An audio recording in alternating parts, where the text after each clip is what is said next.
Remue ménage. Remue ménage.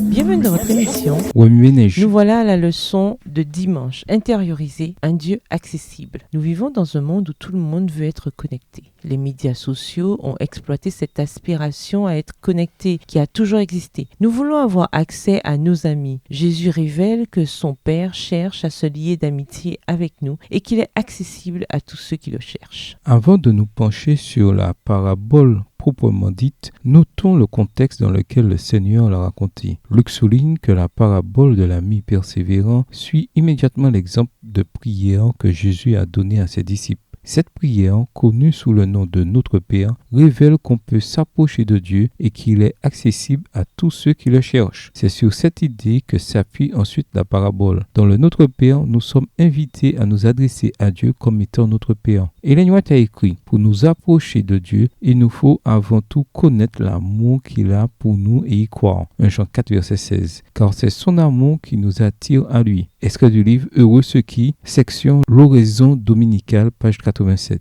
Nous nous approchons de Dieu lorsque nous nous saisissons de son amour infini pour nous. Cela nous pousse à venir à lui dans la prière. Les premiers mots du Notre Père sont « Notre Père céleste » Luc 11, verset 2 dans la version second 21. Nous sommes invités à nous adresser à être personnels dans un lieu spécifique. Serait-ce que Dieu est limité à un seul endroit? Bien sûr que non. Les Écritures en effet nous révèlent qu'il est omniprésent. Cependant, de nombreuses nouvelles formes de spiritualité émergent, enseignant que Dieu est une force qu'on peut trouver dans les objets de la nature ainsi qu'à l'intérieur de chacun de nous. Cet enseignement, souvent appelé panthéisme, amène les gens à chercher Dieu en eux-mêmes. Mais ce n'est pas ainsi que Jésus nous a appris à prier. Selon la Bible, rien n'est plus trompeur que le cœur humain. Jérémie 17, verset 9. Ça signifie que nous ne pouvons pas faire confiance à notre être intérieur et que nous devons abandonner notre cœur à une puissance extérieure. Nous ne pouvons entrer en contact avec Dieu quand nous approchons de lui dans une dépendance totale. Et tandis que nous nous branchons sur notre Père céleste, la puissance transformatrice de la prière nous arrive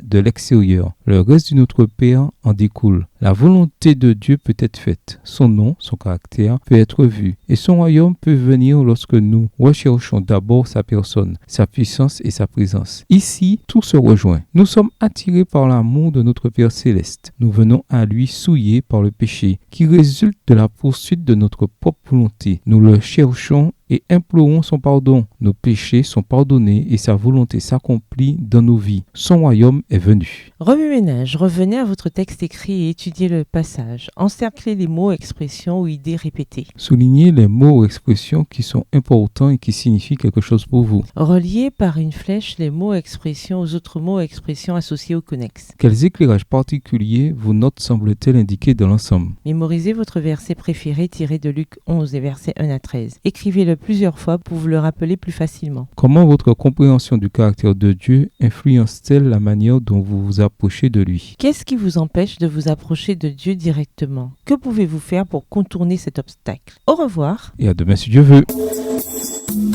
Remue ménage.